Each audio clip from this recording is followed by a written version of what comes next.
penjaire de la cera veig un ametller florit. Déu te guard, bandera blanca, dies a que t'he de nit.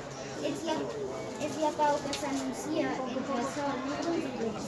No ets encara el millor temps, però en tens tota l'alegria.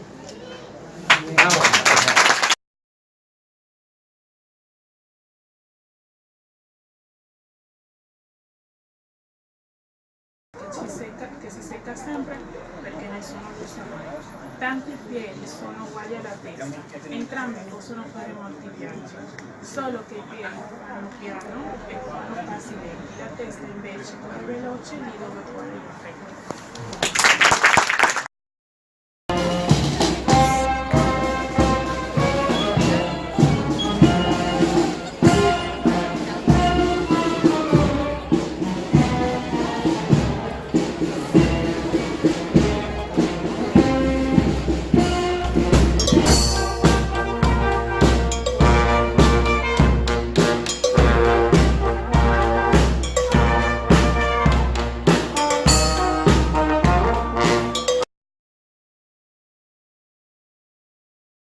Haga caso a vos.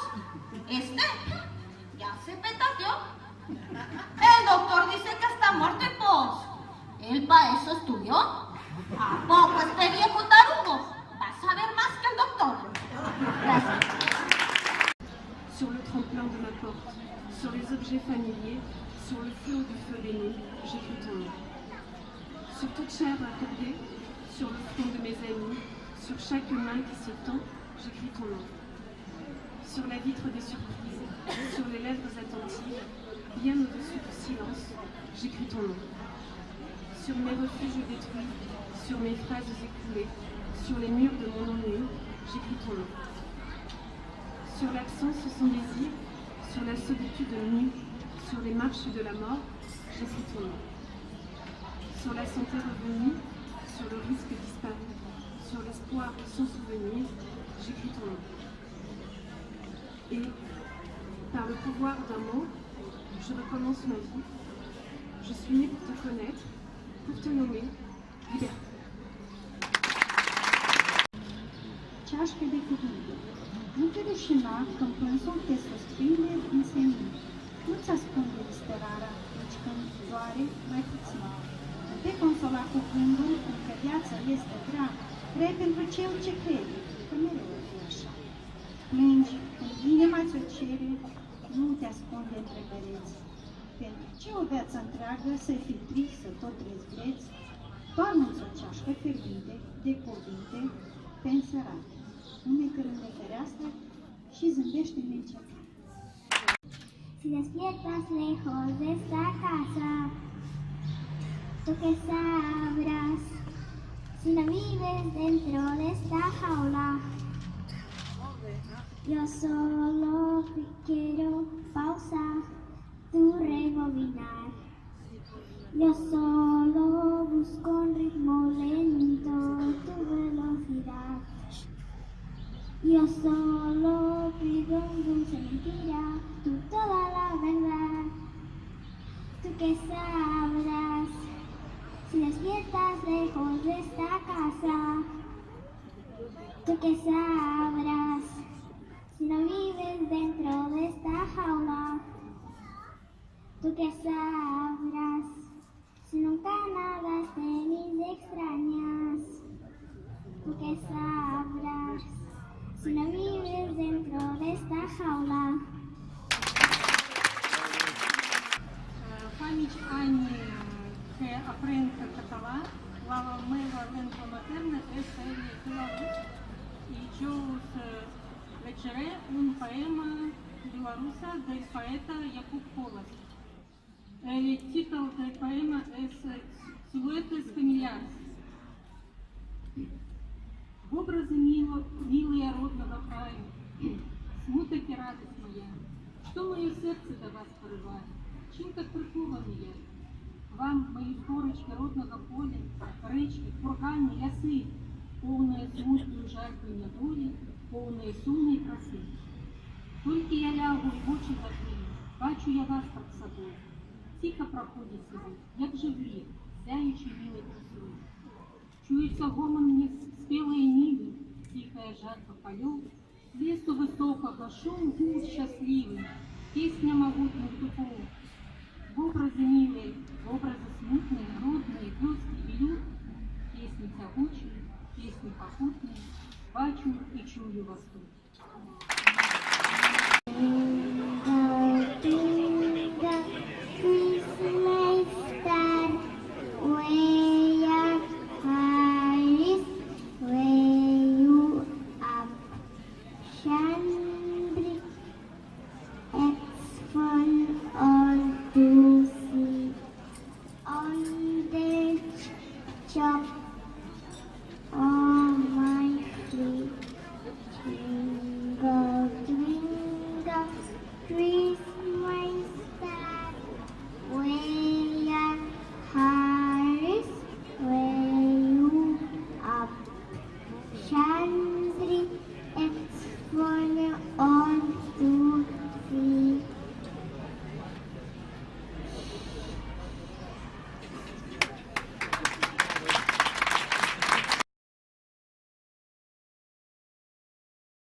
Decidir el nom de gat no és pas cosa de broma. Potser sí que us penseu que és un joc de no res. Inclús podeu pensar que tinc el cap de goma si us dic que un gat de noms en necessita 3. Primer hi ha el nom que fem servir cada dia, com ara Jordi, August, Quimet o bé Josep Ramon, com Esteve, Ramir o bé Josep Maria. Noms, tots ells, ben normals, no res de l'altre món. Hi ha noms de fantasia, si és que us fan més gràcia, de senyor i de senyora, trets de qui sap on. Aristòtil, Plató, Victòria, Samotràcia... De fet, tots ben normals, no res de l'altre món. Però el gat, el que vol, és un nom d'etiqueta, un nom especial, un nom particular. I si no, com es netejaria la poteta ni el seria cua perpendicular? De noms d'aquesta mena us en puc dir una pila, com ara Mongostrap, Quaixo, Coricopat, o si no, Geliloro o Bombaloril·la. Noms que mai no podran pertànyer a més d'un gat. Però hi ha, sobretot, el nom de confraria, i aquest vosaltres no el podeu endevinar, perquè ni el detectiu més fi el descobriria. Només el gat se'l sap i poc us el dirà. Si mai veieu un gat sumit en greu cabòria, és per això. No em demaneu per què ni com. És que té una visió profunda i peremptòria de l'olor, del color, del sabor del seu nom. L'inescrutable, utable, ulterinescrutable, fondo i fictici i fantàstic seu nom. The Naming of Cats by T.S. Eliot. The naming of cats is a difficult matter. It isn't just one of your holiday games. You may think at first I'm as mad as a hatter when I tell you a cat must have 3 different names. First of all, there's the name that the family use daily, such as Peter, Augustus, Alonzo or James, such as Victor or Jonathan, George or Bill Bailey, all of them sensible everyday names. There are fancier names if you think they sound sweeter, some for the gentlemen, some for the dames, such as Plato, Admetus, Electra, Demeter, but all of them sensible everyday names. But I tell you, a cat needs a name that's particular, a name that's peculiar and more dignified. Else how can he keep up his tail perpendicular, or spread out his whiskers, or cherish his pride? Of names of this kind I can give you a quorum, such as Muscastrap, Quatso, or Coricopat, such as Bombalorina, or else Gerilorum. Names that never belong to more than one cat.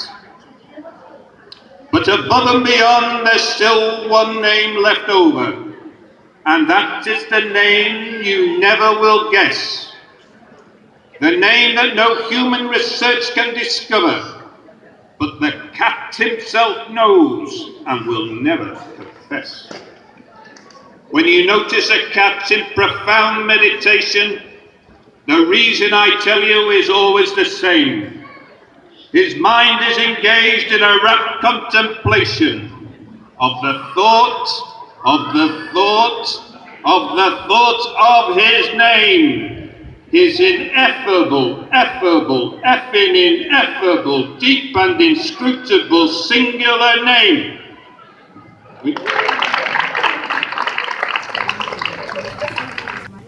Колдун несет богатыря. В темнице там царевна тужит, а бурый волк ей верно служит. Там ступа с бабою егой, идет-бредет сама собой. Там царь Кощей над златом чахнет, там русский дух, там Русью пахнет. И там я был, и мед я пил, у моря видел дуб зеленый, под ним сидел, и кот ученый свои мне сказки говорил. Одну я помню, сказку эту, поведаю теперь я свету. Y el segundo se titula La Espada y dice así: yo he forjado mi acero sobre el yunque sonoro, al musical redoble del martillo potente, y he adornado en mis noches de trabajo paciente con líricos emblemas su cazoleta de oro. Su rica empuñadura vale todo un tesoro, y su hoja fina y ágil, pulida y reluciente, al girar en el aire vertiginosamente, brilla al sol con ráfaga fugaz de un meteoro.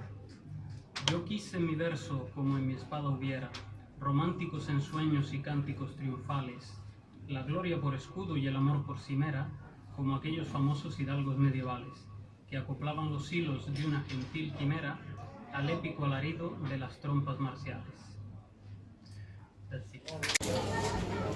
Mai ningú no ha vist un ombra, i ningú no sap si el poble d'aquests homes és un poble o és un núvol. Però els guaites vigilen, i el que vigilen no és enlloc. I van esgarrant els homes perquè diuen que un ombra es va juntar a un altre, tenen por, volen tenir por, volen creure i volen patir. Patir i només patir, i ofeguen els qui moren perquè encara pateixin més, perquè pateixin fins al darrer moment, perquè res no els sigui bo. I si t'arrenquen la cara les pedres i l'aigua, és pel bé de tots. I si vius pensant que el riu s'endurà al poble, no pensaràs en res més. Que se t'endugui el patir, però no el desig, perquè el desig fa viure, i per això els fa por. La por del desig se'ls menja, i és per no pensar en el desig que volen patir, i de petit ja t'esguerren i et claven un cop darrere el cap, perquè el desig fa viure, ja te'l maten mentre vas creixent. El desig de totes les coses.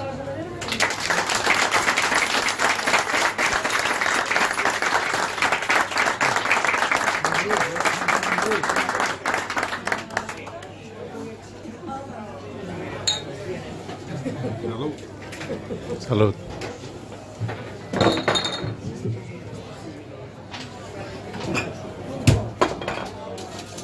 Bona tarda, soc en Gonzalo.